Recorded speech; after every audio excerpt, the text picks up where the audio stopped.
Hello, my name is Viraj Kulkarni and I am here today to talk about the Bandhan Flexi Cap Fund.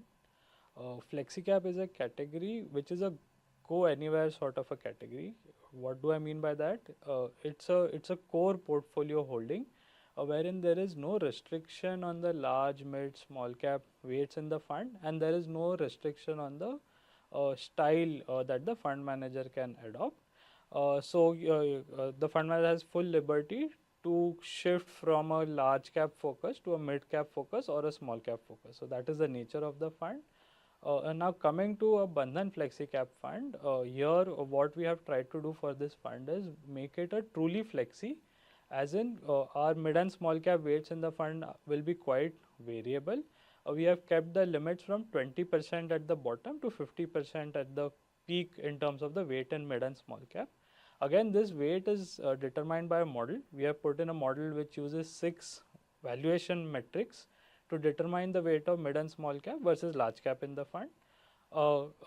Basis the model, we strictly adopt the outcome of the model in the fund to ensure consistency and eliminate fund manager bias at all points in time. The other thing that we have tried to do here is make it a balanced fund, as in the fund doesn't tilt sharply to any particular style like value or growth. It's balanced across high growth, quality at a reasonable price, and deep value stocks. This helps us ensure that the fund will not lag the index in any sort of a market. We have seen that in different years or different factors or type of stocks do very well. Having a balanced approach helps minimize the risk that our style is out of fashion in a year or in a block of years. So where are we currently? This is the strategy.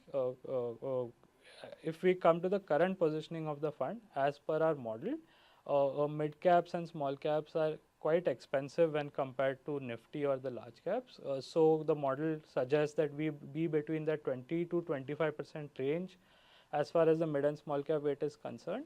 Currently, we are at 22%. In terms of the style, at the start of the year, we had reduced exposure in the high growth bucket of stocks because we thought that the market or the economy is slowing down and some of these stocks valuations were quite high. As we go through the quarters, some of the high earnings expectations in these high growth companies are getting reset lower. Valuations are also now becoming more palatable, and we are slowly building our exposure in this bucket. Whereas the other two buckets, which is deep value as well as quality at a reasonable price, we continue to be quite constructive on those two buckets.